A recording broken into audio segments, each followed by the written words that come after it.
Bonjour à toutes et à tous.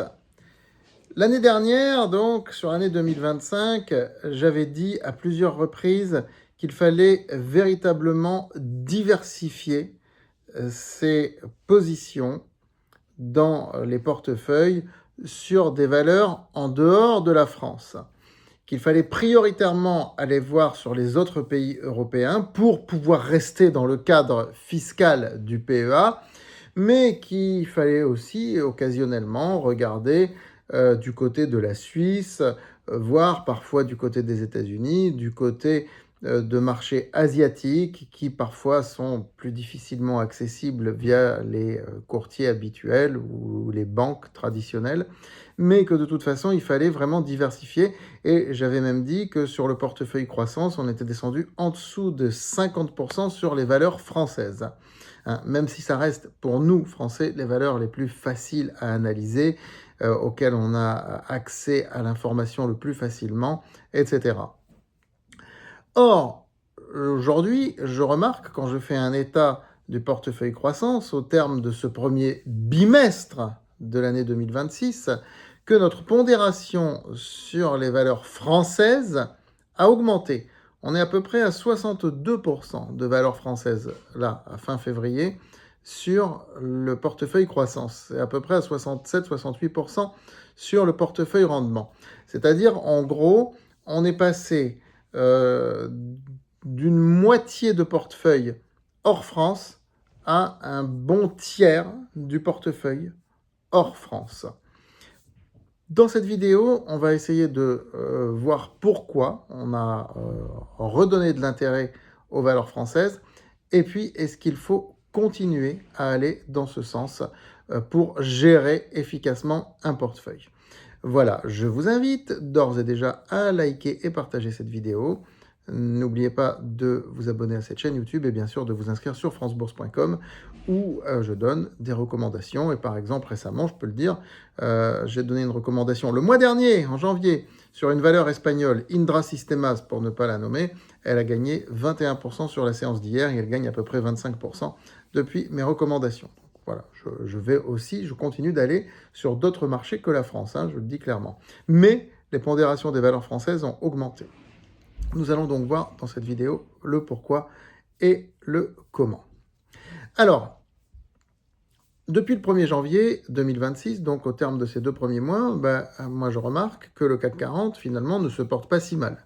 Il a eu des moments d'hésitation, à un moment donné il était dans le rouge, mais il termine le bimestre, on n'a pas les scores définitifs au moment où je vous parle, mais entre 5 et 6% de performance, hein, alors que les indices américains sont autour de l'équilibre. Le Dow Jones est à peu près à 2% de gain depuis le 1er janvier. Le Nasdaq est dans le rouge. Le Nasdaq est dans le rouge. Un rouge très pâle, mais un rouge quand même, un moins 1,5%. L'Eurostoxx fait un petit peu mieux que le CAC 40. Il est autour des 6% de gain depuis le 1er janvier. Il est particulièrement dopé par un marché comme le marché espagnol, dont je vous ai parlé très longuement, qui est un marché très dynamique. Lui, il est à près de 7% depuis le 1er janvier. Et si on reprend le marché français, donc un CAC 40 qui fait une performance honnête, hein, autour des 5%, 5-6%, on a aussi le CAC Mid and Small, qui est un indice que je suis aussi beaucoup, parce que sur France Bourse, l'une de nos spécialités, ce sont les small caps. Et il s'est un petit peu redressé. Les small caps avaient pas mal souffert, surtout sur le premier semestre 2025. Elles se sont un petit peu redressées. L'indice Mid and Small gagne plus de 4% depuis le 1er janvier. Donc vous voyez que les valeurs françaises, dans leur ensemble, hein, là je compare le CAC 40 et le CAC Mid and Small, on a vraiment un panorama des indices des valeurs françaises. Les valeurs françaises ne se portent pas mal sur ce début d'année 2026, sur ces 2 premiers mois. Se portent en tout cas globalement mieux que les indices américains en général, et quasiment aussi bien que les valeurs européennes dans leur ensemble. Pourquoi ? Déjà, les valeurs françaises ont subi tout au long de l'année 2025 et en 2024 aussi, surtout en 2024 d'ailleurs, sur ces 2 dernières années, un narratif très défavorable, qui était celui qui a été entamé par la dissolution, hein, après les élections européennes, donc je ne vais pas revenir dessus, hein, sur l'été 2024, et ensuite des gouvernements qui n'ont pas arrêté de chuter. et à chaque fois des menaces de savoir est-ce que les institutions françaises vont tenir, etc. Aujourd'hui, je ne vais pas dire qu'il y a une stabilité du gouvernement Le Cornu, mais en tout cas, on n'est plus dans cette phase d'instabilité. On est plutôt dans une phase d'attentisme. Les élections présidentielles et législatives, c'est dans 1 an. Et donc, aujourd'hui, on voit bien que toutes les forces politiques en présence n'ont pas intérêt à ce qu'il y ait un chamboulement aujourd'hui. Personne ne veut d'une nouvelle dissolution. Donc, on voit bien que le vote du budget, ça amène à des tergiversations, ça amène à des discussions à n'en plus finir. Mais globalement, il y a des lois qui sont adoptées, d'autres qui sont refusées, mais ça tient la route. Et puis ça va venir vite. Les élections vont venir vite. 1 an, ça passe vite ou lentement, ça dépend sous quel angle on se place, bien sûr. Mais on voit aujourd'hui que la France a retrouvé une certaine stabilité et à défaut de mesures politiques fortes, eh bien le pays est géré. Il est géré. Voilà. La dette reste très importante, autour des 115% du PIB. Les marchés financiers, je ne vais pas dire qu'ils refont confiance à la France, mais en tout cas, la défiance n'a pas augmenté, puisque le taux des OAT à 10 ans a plutôt baissé. On est autour des 3,2%. Aujourd'hui, on était monté au-dessus des 3,5%. Hein. Je vous ai dit que le seuil critique à regarder, c'est 3,5%, qu'au-dessus des 3,5%, ça peut mener à un krach obligataire et que s'il y a un krach obligataire, ça va affecter forcément le marché action. Donc, comprimer les multiples de valorisation. Voilà, donc ça, c'est une chose. Bon, donc aujourd'hui, la France a retrouvé une certaine stabilité, donc il y a eu un rehaussement des valeurs françaises dans leur ensemble. Le rang social des valeurs françaises a été un petit peu rehaussé, donc les PER aussi. Voilà, donc ça, c'est une chose. Et puis on voit dans les résultats des sociétés françaises, globalement, que la plupart, en tout cas celles que moi j'ai recommandées, mais pas toutes, on a forcément des déboires, mais la plupart des sociétés que j'ai recommandées se portent très bien. Et d'autres aussi que je n'ai pas recommandées, qui se portent très bien et qui annoncent des choses très intéressantes. On voit aussi que malgré les guerres commerciales et autres, nos sociétés continuent de s'implanter fortement à l'étranger. Certaines contournent les droits de douane en ouvrant des filiales aux États-Unis sous pavillon américain, ce qui n'est pas pour déplaire au gouvernement Trump, hein, ça c'est clair, et ce qui fait qu'en définitive, eh bien, elles arrivent à se débrouiller très bien comme ça, et à être visibles même par les investisseurs américains. Je pense à une boîte en particulier qui est Hop Mobility, qui a doublé, le titre a doublé. En l'espace d'un peu plus d'1 an, le titre a doublé, il est presque à 18 € aujourd'hui. Hein, c'était mon objectif lorsque je l'avais recommandé. Un titre sur lequel nos abonnés ont fait une plus-value fantastique, vraiment fantastique. Voilà. Donc, que ce soit les small caps ou les grandes capitalisations, aujourd'hui, oui, le narratif France va un petit peu mieux. Et puis, si la pondération des valeurs françaises dans notre portefeuille a augmenté, c'est parce qu'il y a eu une vague d'opportunités très forte en ce début 2026, c'est les ESN. J'ai fait une vidéo il y a quelques jours sur le krach des ESN. Je considère qu'à partir d'un certain moment, un secteur entier ne peut pas être déprécié outre mesure. Hein, là, il y a eu une peur, panique par rapport à l'intelligence artificielle. Et aujourd'hui, on voit dans les résultats qui sont annoncés que ça ne va pas si mal que ça. Donc le secteur est en train de se réapprécier.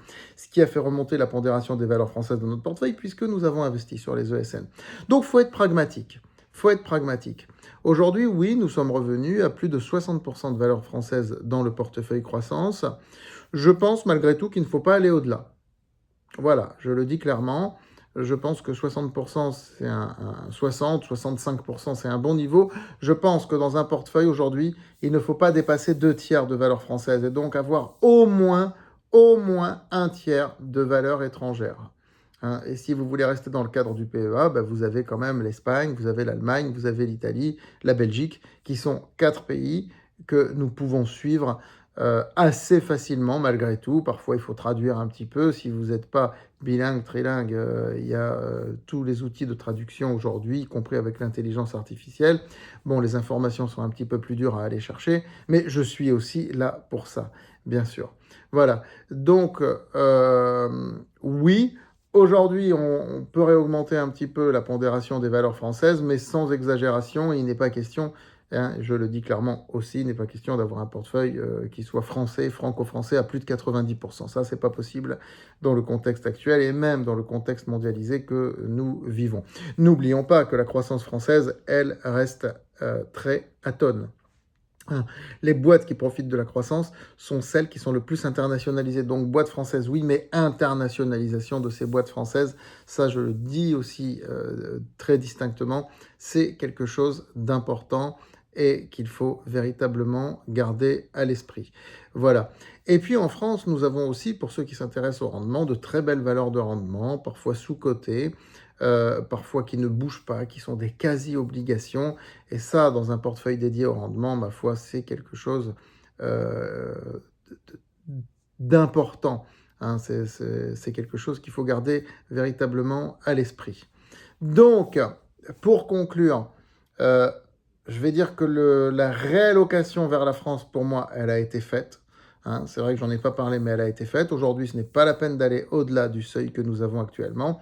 Mais je ne dis plus, comme l'année dernière, qu'il ne faut pas dépasser 50% de valeur française dans un portefeuille.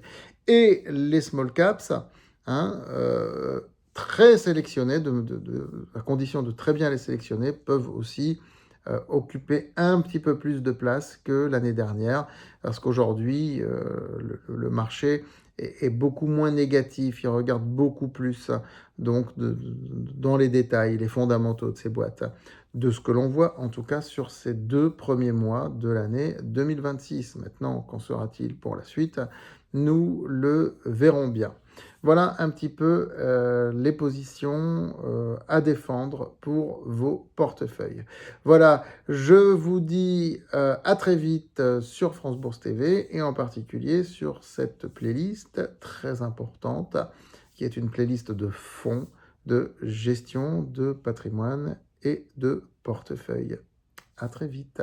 Et n'oubliez pas les ETF non plus.